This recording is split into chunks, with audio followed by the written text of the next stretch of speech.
All right, so let's get started. When we do our titrations, right, so last time we spent a lot of time talking about a strong acid, strong base titration. Our goal is to calculate the pH at any point along this titration here, and we had sort of different strategies depending on the region where we were, right? If we were at this very first point here, that was just a flask with strong acid, so we treated it like so. If we were at this point here in the middle of the vertical region, that's our equivalence point. pH is just 7. In this region here, we've added some base, but we still have an excess of that strong acid, so we're at a nice low pH.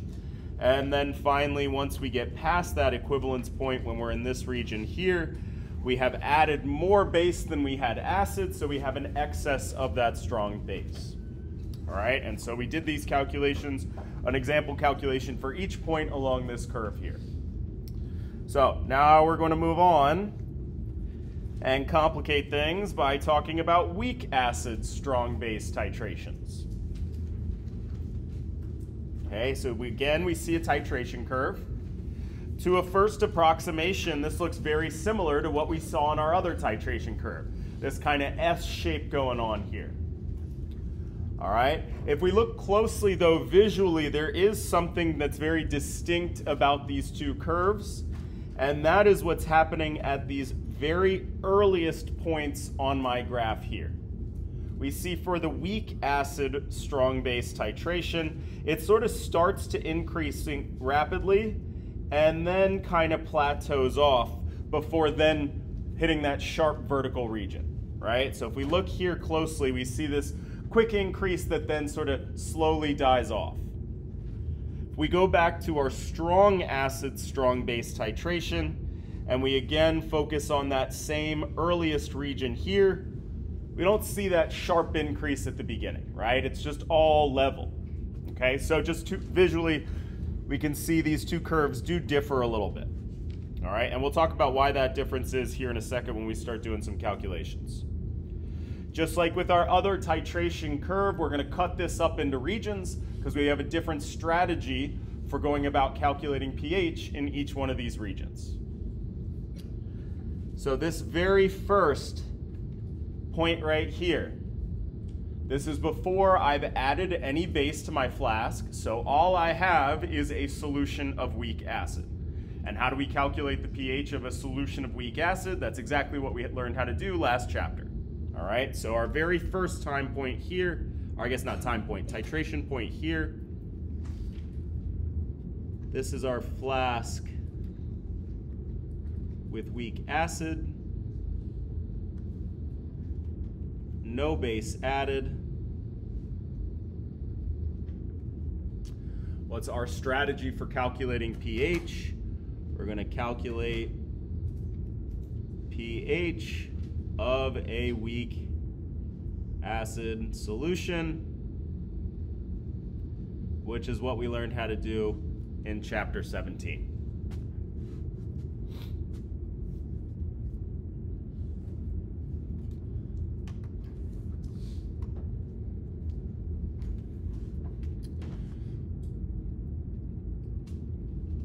All right, so let's make a flask of weak acid and calculate its pH. All right, so we have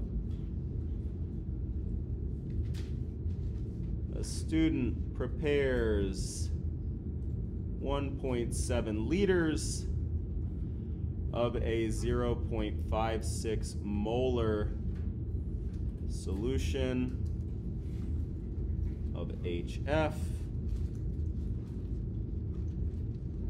What is the pH?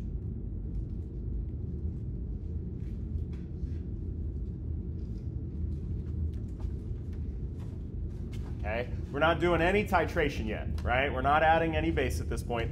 All we've done is created a solution of a weak acid, right? We're gonna go and take that solution and titrate it, but we're not there yet, okay? So, let's remember real quick, how do we go about solving for the pH of a weak acid? Well, we need that weak acid's Ka reaction from there, we created that Ka expression, that equilibrium expression. And how do we solve that equilibrium expression? What do we build? An ice table. All right, so this was our strategy for solving for the pH of a weak acid. Way more of a pain in the butt than for a strong acid. We actually have to look at that equilibrium expression. Okay, everybody take a second and see if we can't do this. If we can't remember from chapter 17 how we go about getting a Ka reaction. What do I even mean?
Bless you.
Okay, when we talk about a Ka reaction, a solution of weak acid, we're talking about that weak acid reacting with water to create its conjugate base and the hydronium ion, right?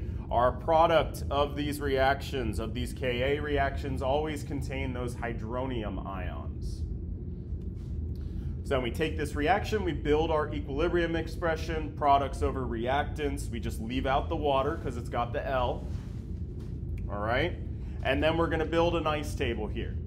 So we can fill in that equilibrium expression, okay? Now, if you remember last class when we were doing our titration calculations, I said we had to build our ice table in moles, all right? We haven't actually started our titration yet. We haven't changed the volume of our solution, so we can get away with just leaving it in concentration still.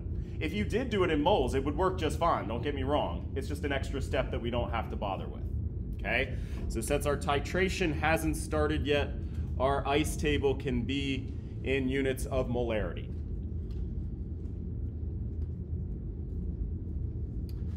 So I got 0.56 molar HF and no products. My reactants go down in concentration, whereas my products go up. Okay, then sum everything up for my equilibrium box here. This then will go and get plugged back in to my Ka expression, right? My equilibrium concentration of HF, gonna plug that in there. My equilibrium concentration of fluoride, gonna plug that in there. and my equilibrium concentration of hydronium. Gonna plug that in up there, all right? So then what we get is Ka equals x squared divided by 0.56 minus x. Okay?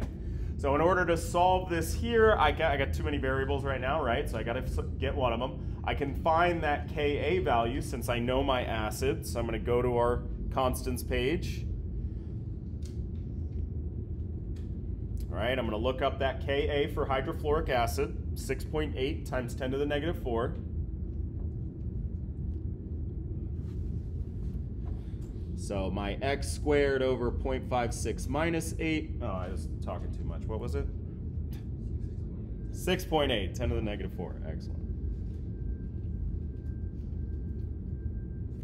All right, is equal to that 6.8 times 10 to the negative 4. And since that K is so small and this reaction really isn't going to create much product at all, I get to say, all right, let's just make our algebra easier, and I can ignore that minus x in my denominator. All right, so then I get x equals the square root of 6.8 times 10 to the negative 4 times 0.56. Is that what I did?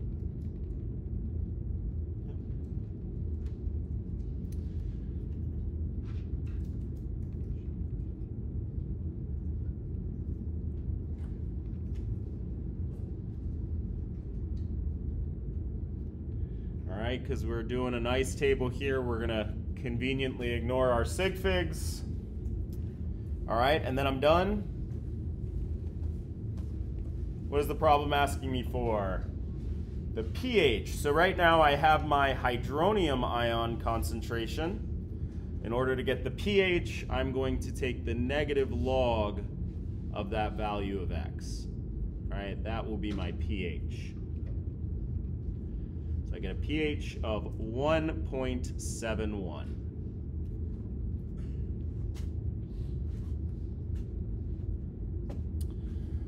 All right, so weak acids, it's a little bit more of a pain in the butt to get the pH of that solution. We have to look at our equilibrium expression. We don't have to do that for a strong acid, but we do for a weak acid. All right, so that's the very first point along my titration curve here. All right, now let's start our experiment. Let's start adding that base in there. So now we're going to figure out how to solve for this region right here. Okay, we're going to call this region 2.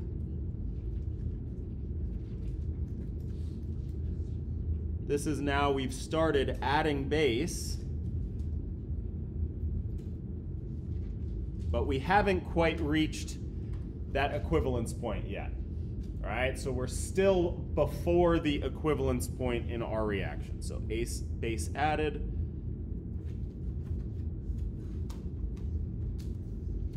But we're still before our equivalence point.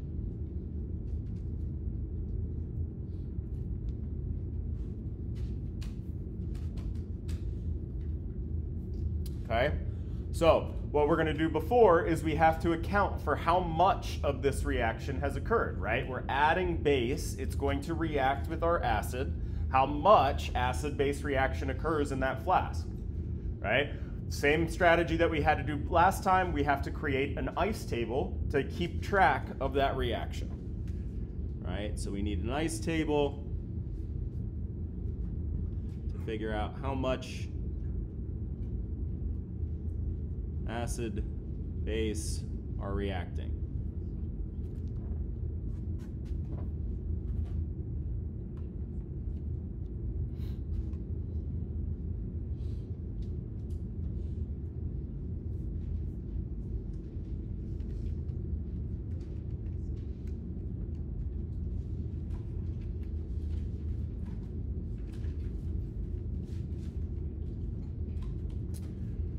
All right. Whoops. Cool. Where are we? So now I'm going to take my flask and I'm going to add 77 milliliters of 4.8 molar NaOH.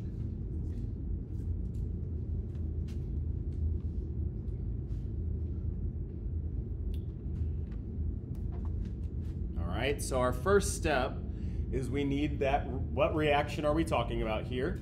We need to build our chemical equation for our titration reaction.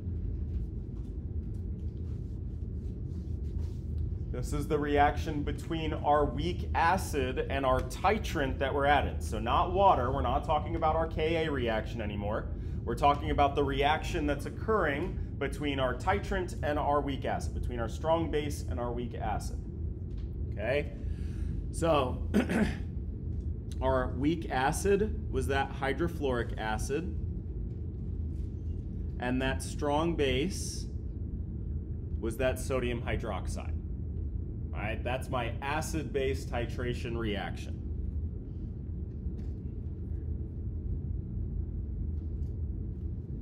Okay, here's my acid, here's my base.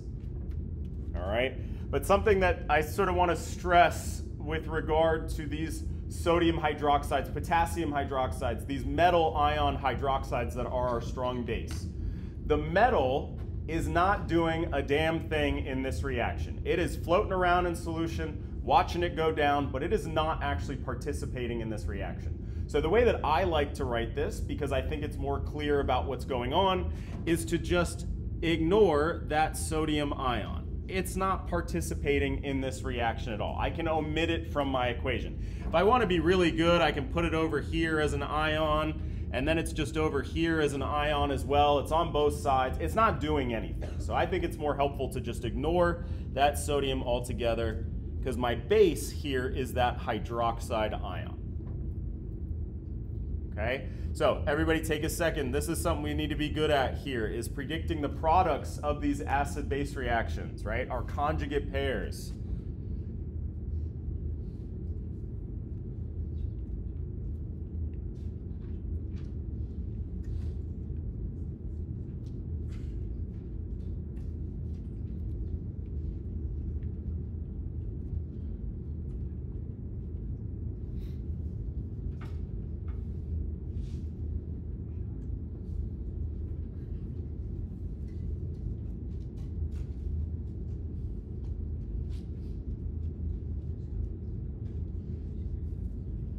All right, the most basic thing that we got to know about acids is that they are proton donors, right? So my acid is going to lose a hydrogen. So to get my conjugate base, we take our acid formula.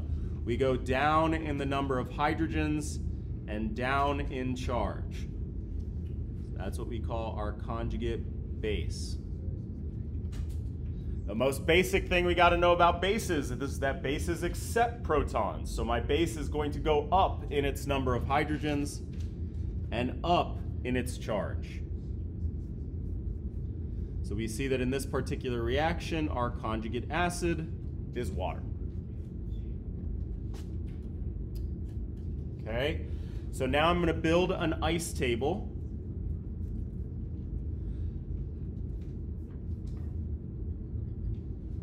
But now that my reaction has started, now that I'm changing my volume, I have to be good and do our ice table in moles.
We need moles of each of these components.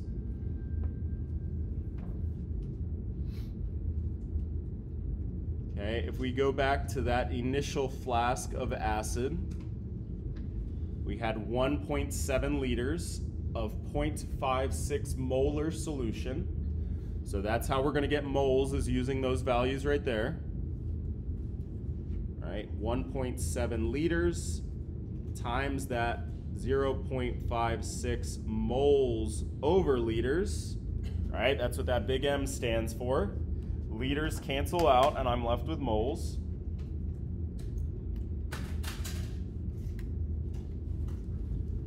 So 0.952. For my sodium hydroxide, I'm going to have to look at my volume and my concentration. I had 75 milliliters of 4.8 molar solution. 77, sorry. 77 milliliters. I have to first convert from milliliters to liters, using the fact that there are 1,000 milliliters in 1 liter. And then I can multiply by that concentration, that 4.8 moles over liters. Right? My units cancel out, and I'm left with moles.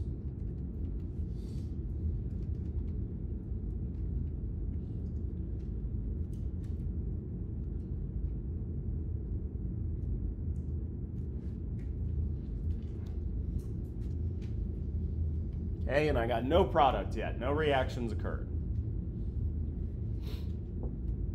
Okay, so again, volume times concentration will give you moles. All right, my reactants are going to change how? They're going to go up or go down? My reactants will go down. My products will go up. All right, but in order to solve our ice table here, we're going to use this same assumption that we've done many times before, and that is that all of the strong will react. 100% of that sodium hydroxide that you've added to that solution will react with that weak base because sodium hydroxide is strong. Okay? So I know the value of X because I know that I'm going to be left over with 0 sodium hydroxide at the end, and that all 0.3696 moles are going to react. Okay, but that value of X was the same across the board, right? I can't have more acid reacting than I have base reacting. There's a 1-to-1 ratio there. So my acid concentration is also going to change by that same value. And my product concentration is going to increase by that same value.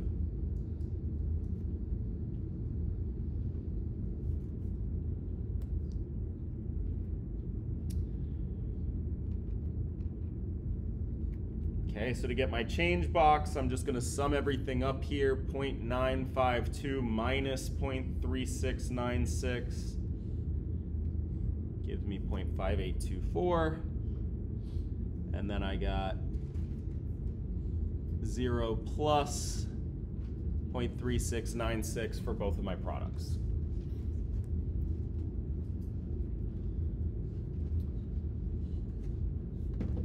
All right, and what are my units on these values that I get in my equilibrium box? Still moles, right? Or the whole ice table here is in moles. Okay. So, great, fantastic. We figured out how much reaction has occurred here, but we're not done. We got to figure out what the pH of this solution is. And I don't have a strong acid here, right? So I can't just say, all right, let's only look at this number here. I have a weak acid. Let's look at our chemical equation again. Sodium hydroxide is a strong base, right? And so that means that its conjugate is neutral, which checks out because it's water, right?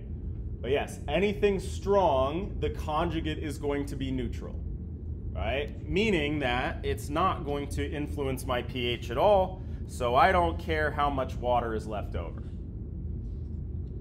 right? We figured out how much is made in the reaction, great, but in terms of calculating my pH, I don't have to factor that in at all.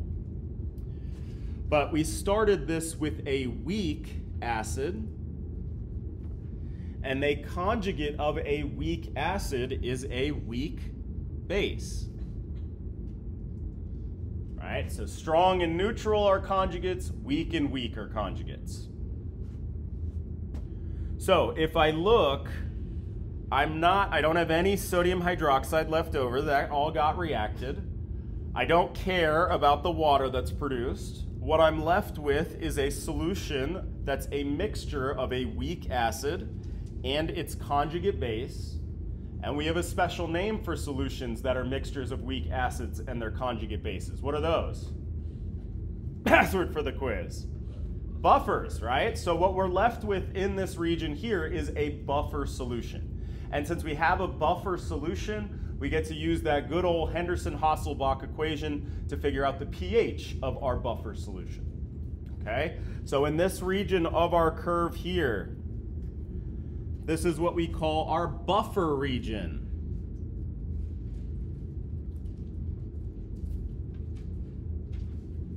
Because what we've created is a buffer solution, a mixture of weak acid and its conjugate base. Right? So we're going to make an ice table to figure out how much reaction has occurred, and then we're going to use that Henderson-Hasselbalch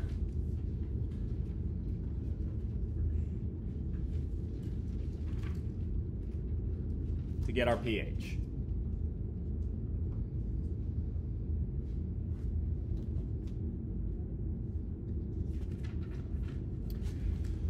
All right, so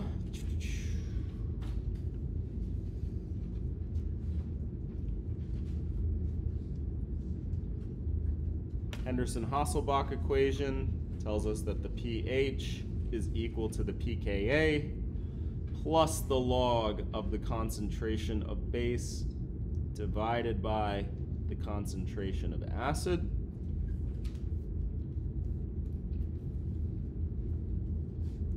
Okay, my pKa, that's just the negative log of the Ka. So the negative log of that value I looked up for hydrofluoric acid, the 6.8 times 10 to the negative 4.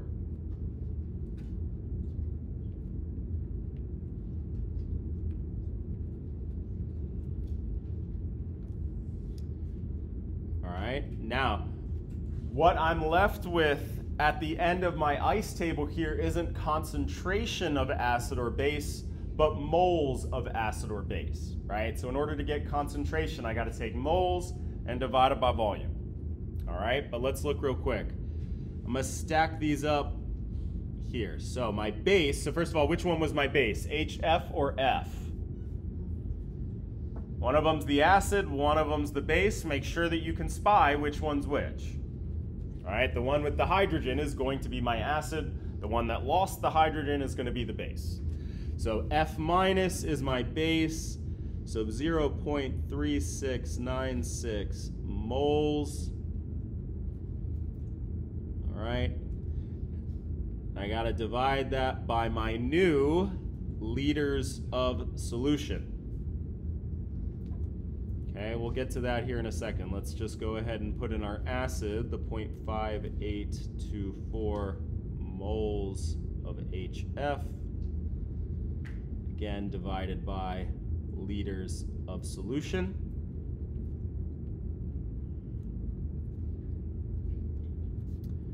All right, how do I get my new volume of my solution?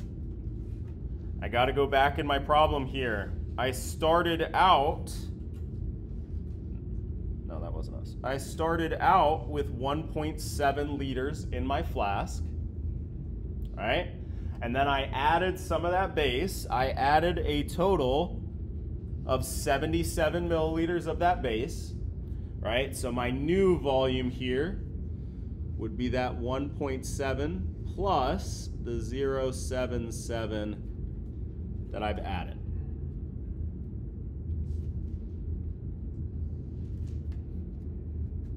Okay? Now, I put them all in like this for a reason here, because if we look carefully, our algebra actually simplifies quite a bit here. the volume is the same for both of these two solutions.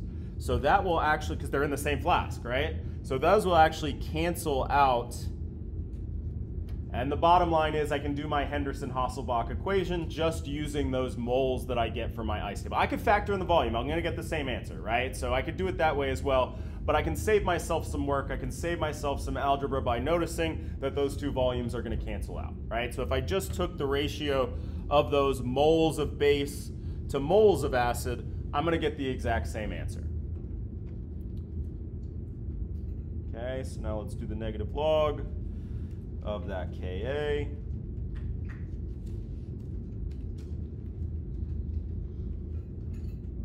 Plus the log of that ratio.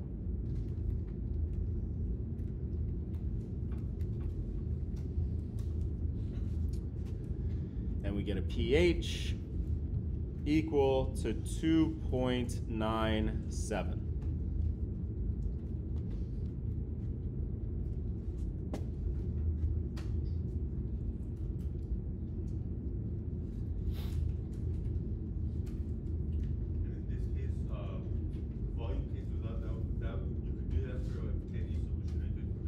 It works for any solution because you're taking the ratio of these concentrations, right? When we get to, there was that portion of our strong acid, strong base where we got moles at the end, but then we did have to account for volume because we were just looking for a concentration. It's because of that ratio that the volumes cancel out. But yes, this will work for all of your weak acid, strong base titrations in this buffer region. All right, and then real quick going back here, before we move on, we said that the big difference between a weak acid and a strong acid titration is what happens right at these various the earliest time points there, or not time points, titration points there, right? Starts to increase rapidly and then kind of plateaus off, right? So why does it start to plateau off? Because remember, your buffers are only effective in a certain effective buffer region. Before we get to that flattening off, we are not in that buffer region, which is why it's not very good at resisting that change to pH. Then all of a sudden we hit our buffer region, which is why it increases much more slowly as base is being added, right? So going back to what we learned about that effective buffer region. All right, so now let's move on to point 3 here. This thing, what do we call this? This is our equivalence point, right? So absolutely, just like we saw in our other acid-base titration, the one in the very middle of that vertical region is your equivalence point.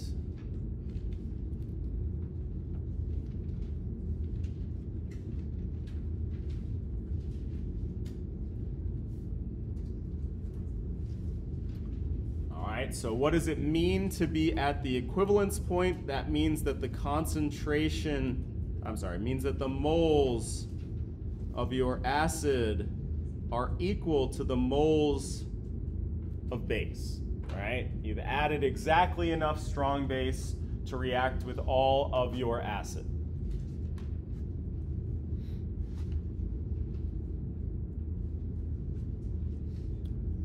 All right, now when we were looking at strong acid, strong bases, we said that if I asked you for the pH, it was like the easiest problem ever because it was just 7, right? If we look carefully at this curve here, we are not at a pH of 7. I did a pretty terrible job drawing that line, but you get the picture, right? We're not at a pH of 7 for our weak acid, weak base titration, right? So why is that? If we look at our reaction,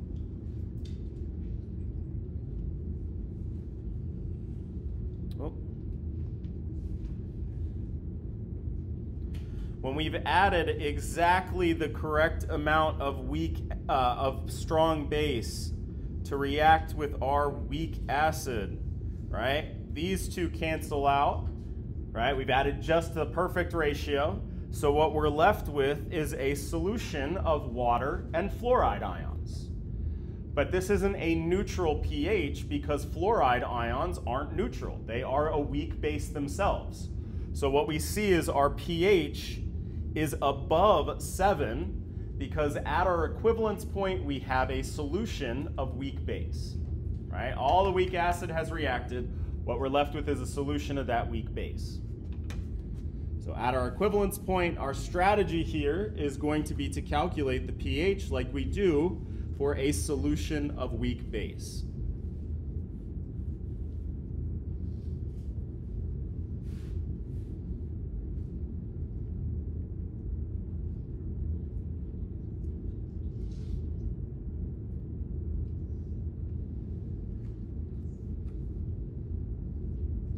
Again, we learned how to do this in chapter 17. Okay?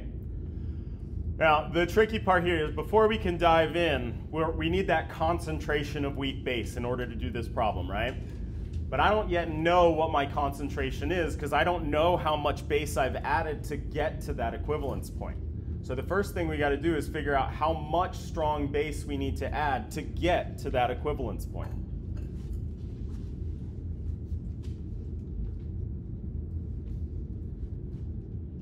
So again, now we are at our equivalence point.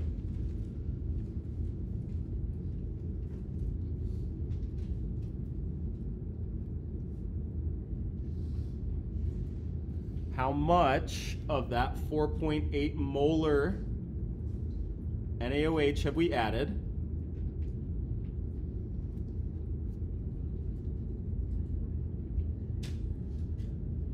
In order to solve for this, we need to use the fact that our definition for an equivalence point, that means that moles of acid are equal to moles of base.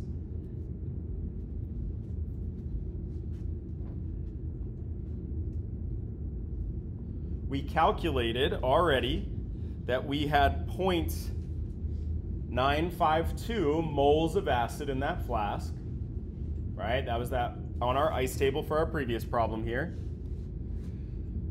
So that means we have 0.0952 moles of NaOH at the equivalence point. So now we got to do some solution stoichiometry here to figure out how the volume of base that we added. This goes back to that very first chapter that we studied on solutions, and we made a big stink about how to turn this piece of information right here, this concentration, into something that we can actually use in our math, right? That big M is moles per liter, so we're going to split those up in our fraction here. And in this case, we're going to have to divide by moles so that those cancel out.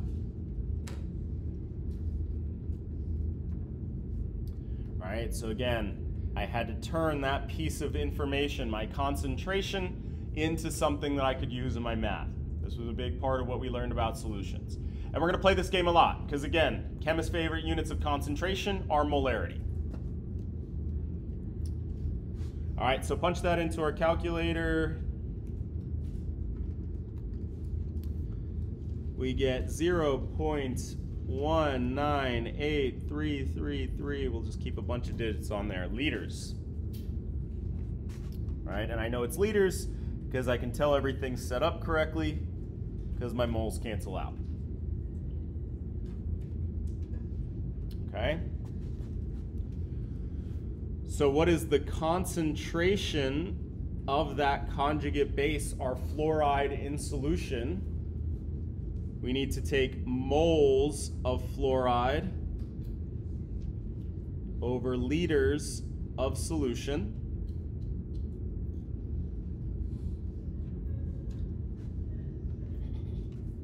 Okay.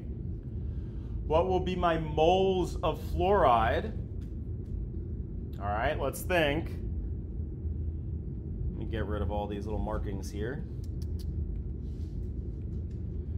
All right. If my equivalence point means that I've added exactly enough base to react with my acid, that means all of this acid has reacted and converted into base. So how many moles of fluoride do I have? The same number of moles that I started with for my acid, right? Every bit of that 0.952 moles of HF have been converted to fluoride ions. So again, just that 0.952. For my volume of my solution, I'm going to have to add the starting volume of 1.7 liters with now the new volume that I've added, which is what we just calculated, right? So that's why we had to figure out how much base was added, because we had to adjust for our new volume here.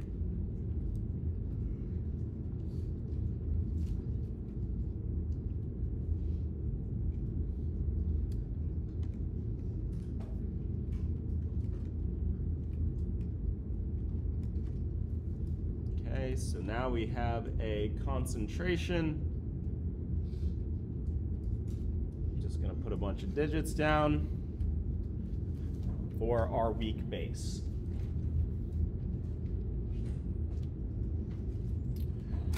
All right, so I'm gonna leave this for y'all to do on your own in the interest of time here, but just to review, you would do a KB reaction. You would then need a KB expression,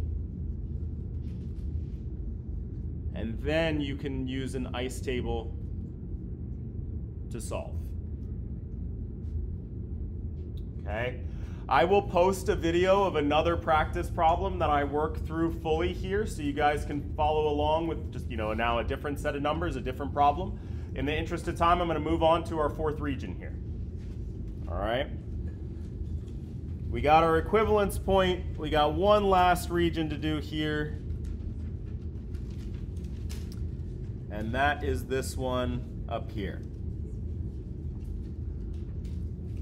Now we are past our equivalence point, right? So I've added way more base than I need to. It's all my acid has reacted, and the pH shoots up because now I'm just adding more and more and more strong base to a flask. Okay, so at this point here, after our equivalence point,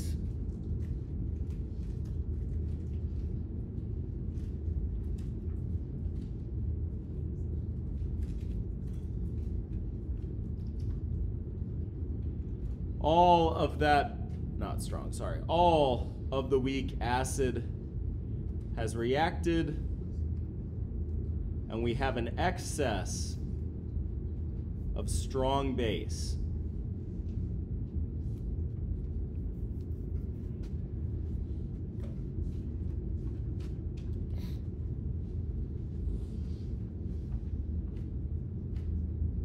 All right, and you guessed it, we're going to build an ice table to figure out how much strong base is left over.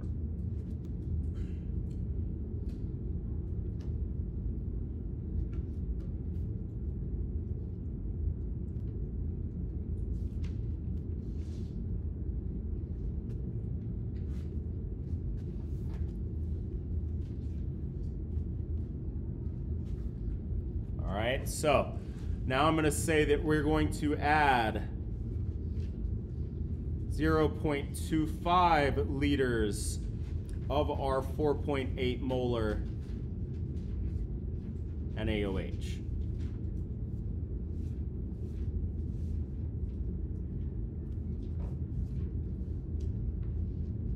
What is the pH? Okay. And to be clear, this is now like a total of 0.25 molar, 0.25 liters, not like in addition to what we did before.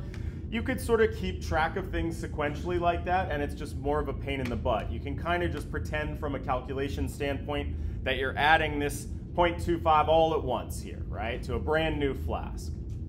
Okay, and I know I'm past my equivalence point because we calculated that our equivalence point was at 1.9 liters, right? So now I'm beyond that equivalence point here.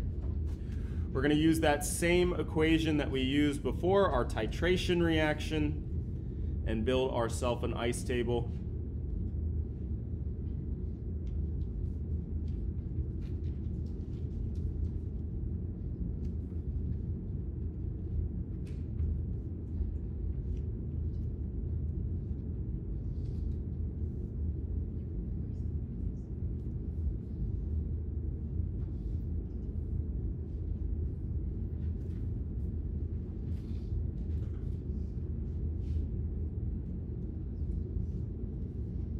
Okay, we said that our initial number of moles of HF were that 1.7 liters times that 0.56 mole per liter concentration. That was giving us that same 0.952 number.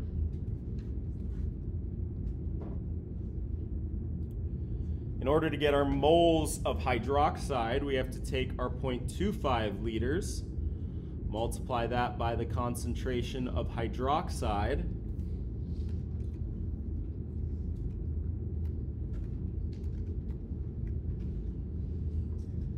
now I get 1.2 moles. I don't have any product yet. Okay, we said our reactants go down and our products go up in concentration. All right, but what is going to be the value of X here? We still get to use this all strong reacts, right? But can 1.2 moles of my hydroxide ion react in this reaction here? Why not? I'm limited by the amount of acid that I have. I can't have 1.2 moles of acid react because I don't have that much, right? So again, here I'm limited by my acid number of moles, and so the only bit of reaction that I can have is with all 0.952 moles of that acid.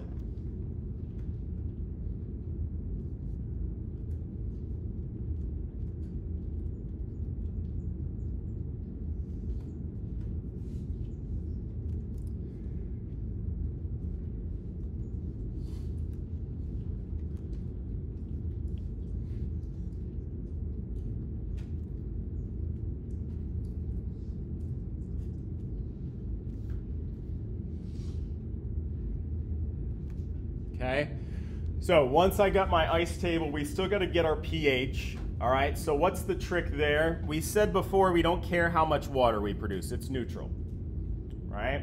So what I'm left with is a solution of my weak acid and my of my weak base and my strong base, right? The mixture of the two of those together. Now, because sodium hydroxide is a strong base and fluoride is a weak base, the hydroxide is going to absolutely dominate what happens to the pH. So the bottom line is I get to just ignore these fluoride ions here and say my moles of hydroxide are equal to that 0.48. And from there I can calculate my concentration of hydroxide, taking moles divided by liters, and then finally get to my pH. Okay, so with this region here, we're left with just a solution of strong base. Cool, all right. My bad, enjoy your weekend.